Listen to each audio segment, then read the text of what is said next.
PC방 살인 사건으로 구속 기소돼서 재판을 받아왔던 김성수에게 징역 30년형이 확정됐습니다. 먼저 이 김성수 사건, PC방 살인 사건부터 한번 정리를 해볼까요? 지난 2018년 10월 14일 오전 4시경에 서울 강서구 한 PC방에서 김성수가 아르바이트생 피해자 신모 씨와 말다툼을 벌입니다. 자리 문제로 말다툼을 벌이다가 함께 있던 김성수의 동생은 아르바이트생이 욕을 한다는 이유로, 또 아르바이트생은 업무를 방해한다는 이유로 경찰에 동시에 신고를 합니다. 네. 경찰에 출동해서 이 말다툼을 중지하게 되는데 모두 사건이 종결된 것으로 이해한 경찰이 돌아갔지만 김성수는 자기 집으로 돌아가서 흉기를 챙겨 나옵니다. PC방에 다시 찾아와서 숨어 있는 상태에서 오전 8시경에 이 아르바이트생 신모 씨가 쓰레기 봉투를 버리러 나온 사이에 주먹으로 얼굴을 가볍게 쓰러뜨린 다음 흉기로 수십 차례 찔러 결국 병원 이송 중 과다출혈로 사망하게 합니다. 예. 자, PC방 아르바이트 학생에게 서비스가 불친절하다는 이유로 살인을 저질렀던 건데요. 자, 또 살인은 과정에도 수십 차례 공격을 했을 만큼 범행 수법이 잔인해서 김성수에 대한 신상 공개가 결정이 됐었습니다. 자, 김성수의 모습 잠시 보고 얘기 나눠보겠습니다. 피해자분이 우리 아빠가 경찰인데 네가 나를 죽이지 않는 이상 너는 아무것도 아니라고 한 것이 제 머릿속에 남아서 제가 치워달라고 한 게 그렇게 큰 잘못인가 하는 그런 억울함이 들었고 어디서부터 잘못된 건지 생각하면서 그런 것들이 억울하면서 과거의 생각들까지 생각이 나면서 그냥 평생 이렇게 살아야 되는 것처럼 생각하니까 그냥 죽고 싶은 마음이 들었고 그러다 보니까 피해자에 대한 그런 두려움, 그런 망설임이나 그런 것들이 사라졌고 그래서 억울했고 같이 죽어야겠다는 생각이 들었던 것 같습니다. 네. 자, 김성수가 기자들 앞에서 자신의 범행 동기를 설명하는 장면을 잠시 좀 보셨어요. 근데 보셨지만은 숨이 약간 차는 모습이었고 상당히 억울하다는 그런 느낌으로 말하는다 그런 생각을 갖게 되네요. 네, 뭐 지금 설명하는 와중에 지금 굉장히 좀 특이한 행동 반응, 일종의 이제 과호흡 같은 거를 보이는데요. 뭐 정신질환으로 인한 어떤 호흡의 장애다 이렇게 이제 볼 수가 있을 것 같습니다. 왜냐하면 이 사람이 이제 어릴 때부터 굉장히 학교폭력 피해 등 피해를 많이 당해온 그런 피해 경험이 있는 사람이라고 합니다. 그러다 보니까 지금 이제 이 사람의 주장은 PC방에서 있었던 이제 그 해프닝이 본인의 피해 의식, 아주 오래된 그런 피해 의식을 모두 연상시켜서 결국에는 그것이 살인 동기가 됐다 이렇게 이제 설명을 하는 거죠. 그런데 제3자가 보기에는 이건 합리적이지 않습니다. 왜냐하면 이 사람에게 피해를 준 당사자는 어린 시절의 학교 동료일 수도 있고 뭐 여러 그 사람들일 텐데 그 아르바이트생은 일단은 아닌 거였죠. 그렇죠. 그런데 그 사람에게 이제 화풀이를 해서 결국 이 지경에 이르게 만드니 이것은 사실은 굉장히 이제 비난받아 마땅한 그런 행위로 보이고요. 그런 연유는 이제 이 사람에게 있는 김성수가 가지고 있는 어떤 성격적인 문제가 아마 이유가 됐던 것 같습니다. 일반적으로는 그런 피해의식이 굉장히 강렬하면 편집성 성격장애라고 이야기하거든요. 그런데 이제 편집성 성격장애가 심화가 되면 일종의 이제 피해 망상까지 진행이 돼서 뭐 그런 것들을 결국에는 아르바이트를 하던 사람이 건드렸다. 이게 이제 지금 설명하는 동기라는 것으로 보입니다. 그렇기 때문에 지금 엄벌에 처할 수밖에 없는 게 지금 이제 말을 하는 내용을 보면 앞뒤가 문장에 있어서는 문제가 없잖아요. 주어도 있고 서술어도 있고 말이 되기 때문에 이건 조현병이라고 볼 수가 없습니다. 그렇기 때문에 심신미약이 인정될 수 있는 사안은 아니다. 이렇게 이제 판단을 했던 것으로 보입니다. 그러니까 말씀하신 것처럼 이게 정신적으로 정상적인 상태는 아니지만 이게 심신미약이라든지 뭐 이렇게 살인을 저지른 거기에 대한 해명이 될 수는 없다는 거죠. 그렇습니다. 그러니까 정신질환이라는 게 굉장히 일종의 스펙트럼이 있기 때문에 사실은 OX 문제가 아니고 정상입니다. 그렇기 때문에 이 사람도 완전히 정상이라고 보긴 어렵지만 네. 형사 책임을 조각할 정도로 범행 당시의 정신 상태가 비정상이다. 이렇게 판단을 내릴 수는 없다. 이런 이제 판단인 거죠. 예.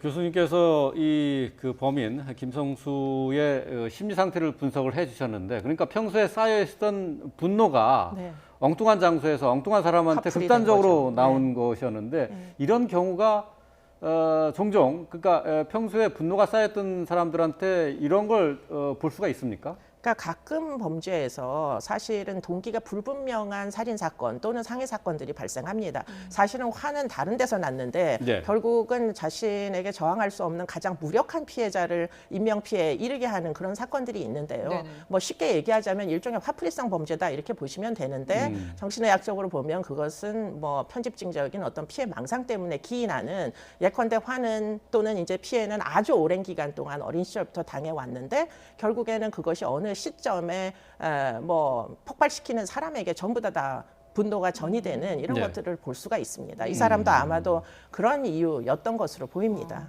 그러니까 어떤 계기가 됐든 뭔가가 이렇게 좀 폭발하는 그런 그렇습니다. 작용을 그것은 했던 근데 걸로 뭐 봐야 되는 해명은 될지 모르겠지만 책임을 조각해줄 만한 그 어떤 변명도 될 수가 예. 없습니다. 물론 그렇죠. 네. 예. 근데 지금 이 PC방 살인 사건 때 지금 뭐 김성수도 김성수지만 그 장소에 함께 있었던 동생도 사실은 네. 좀 이게 범행에 가담했느냐 아니냐 이를 놓고 논란이 많지 않았습니까? 이 사건 직후에 심신미약과 더불어 동생의 공범 성립 여부가 큰 쟁점이었었죠. 네. 이 동생의 경우에는 본인이 싸움을 말리려고 했던 것이다라고 주장을 했지만 일반 국민들이 보시기에는 당시 김성수가 집에서 흉기를 가져와 PC방으로 다시 돌아왔을 때 동생도 상당 시간 그 주변을 어슬렁거리는 모습이 사전에 범행을 모의한 것으로 보이고 예. 그리고 말린다고 하면서 오히려 피해자를 뒤에서 잡고 있는 모습이 김성수의 공격을 용이하게 해준다는 의미에서 동생에게 살인의 공범을 적용해야 되는 것 아니냐는 지적이 상당히 많았었습니다. 그런데 동생은 이렇게 변소를 합니다. 형에게 공포심을 느껴서 적극적으로 말릴 수가 없었다. 평소 형은 흉기를 들고 다니는 사람이어서 굉장히 내가 무서워했고 이런 상황에서 상당히 혼란스러운 상황에서 형을 좀 더 적극적으로 말리는 것이 나로서는 불가능했다라고 재판 과정에서도 지속적으로 주장을 한 바가 있습니다. 예. 사실 수사기관이 김성수는 살인으로 기소하면서 동생은 공동폭행으로 기소를 했습니다. 강력 사건에서 두 공범을 다른 죄명으로 기소하는 경우가 흔치는 않습니다. 그렇지만 사전에 살인을 모의한 정황은 부족하다고 보고 적어도 김성수의 공격을 용이하게 했다는 점에서 공동폭행의 공범으로 기소를 했었습니다만 네. 결국 동생에게도 1심과 2심에서 모두 무죄가 선고됐습니다. 네. 자, 이 김성수의 잔인한 범행에 대해서 1심과 2심 재판부는 징역 30년을 선고했고요. 김성수 그리고 검찰 모두 상고를 했는데 김성수 변호인 측에서 이 상고를 취하하면서 형이 확정된 거죠? 그렇습니다.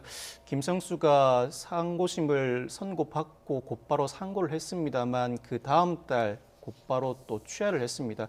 사실 징역 30년이 선고된 상황이기 때문에 피고인은 상고가 가능합니다. 징역 10년 이상이 선고된 상황이기 때문에 네. 형이 지나치게 무겁다는 이유로 상고가 가능합니다만 검사는 더 이상 상고를 할 수가 없습니다. 양형부당을 이유로 대법원에 상고는 할 수 없는 상황이라 상고심이 진행됐다면 적어도 징역 30년 또는 그 이하의 형이 선고될 수 있을 만한 상황이기 때문에 피고인 입장에서는 상고심을 진행하는 것이 하등 불리할 것이 없습니다. 네. 더군다나 상고심이 계속 진행되게 되면 아직까지는 미결수 신분이기 때문에 변호인 접견 등 통상 구금된 사람들이 상당히 선호하는 상황에서 계속해서 재판을 받을 수 있는 상황이었음에도 불구하고 상고를 취하했습니다. 그 이유가 분명하지는 않습니다만 징역 30년 선고가 상고심에서도 그대로 유지될 가능성이 높다는 판단에 부질없는 기대를 일찌감치 접었을 수도 있고 본인이 상고를 취하하는 것이 피해자 유족들에게 취할 수 있는 최소한의 조치라는 판단을 했을 가능성도 있어 보입니다. 예. 네. 그러니까 앞서 저희가 이제 뭐 그 김성수의 발언 모습을 보여드렸는데 그때만 해도 상당히 좀 억울함이 있었는데 이게 재판이 진행되는 과정에서 뭔가 본인이 좀 뉘우치고 감정의 변화가 있었던 걸까요? 부디 그랬으면 참 좋겠는데요. 예, 뭐 지금 그런 걸로 보입니다. 뭐 반성하면서 눈물까지 흘렸다고 항소심에서. 네. 그렇기 때문에 일시적으로는 그렇게 보이는데 문제는 이런 종류의 이제 어떤 피해 망상, 피해 의식 또는 이제 성격 장애가 그러면 지금 이런 종류의 이제 처벌 형벌로 30년형이 나왔잖아요. 네. 자동적으로 그러면 해소될 수 있는가? 이 부분이 저는 그거는 쉽게 그렇게 성격이 변하는 게 아니다라는 예. 생각이 들어서 결국은 이 사람은 나중에 혹시라도 출소 후에 여전히 누군가가 화를 격분하게 만드는 이유를 제공했을 때 똑같은 공격을 하지 않으라는 법이 없어서 지금 이제 30년형과 함께 10년 아마도 전자감독도 함께 병과된 것으로 아는데요. 네. 뭐 추후에 이제 출소를 하더라도 보호관찰관들의 지도 아래 그 10년 예. 동안의 어떤 사회 내 적응을 꼭 예의 주시해야 될 타입이다 이렇게 이제 보입니다. 예. 그러면은 이게 30년형을 사는 동안에도 네. 정신질환이라든지 이런 부분에 대해서 좀 감정과 함께 치료가 이루어질 수 있는 건가요? 네, 뭐 정신질환의 치료 감호소를 보내서 치료할 수 있는데 이 사람은 꼭 뭐 조현병이라는 어떤 진단명을 받은 건 예. 아니기 예. 때문에 일반 이제 수용 생활을 해야 되는데 예. 그 안에서 성격 장애를 고치기는 굉장히 어렵습니다. 그러다 보니까 아마도 굉장히 많은 노력들을 하실 텐데 그 노력이 출소를 하면 여러 가지 일상생활에서 스트레스가 많이 발생하잖아요. 예. 그러니까 그런 경우에는 꼭 사회 내 처우, 예컨대 보호관찰의 관리 감독을 받게 하는 게 전자 감독과 함께 그게 적절해 보인다. 아마도 지금 그런 선고가 내려진 것으로 보입니다. 예. 네. 예, 그렇군요. 자, PC방 살인 사건의 김성수 상고심을 취하하면서 징역 30년형이 확정됐다는 소식까지 함께 짚어봤습니다. 네, 지금까지 이수정 경기대 범죄심리학과 교수 그리고 박성배 변호사와 함께했습니다. 두 분 말씀 잘 들었습니다.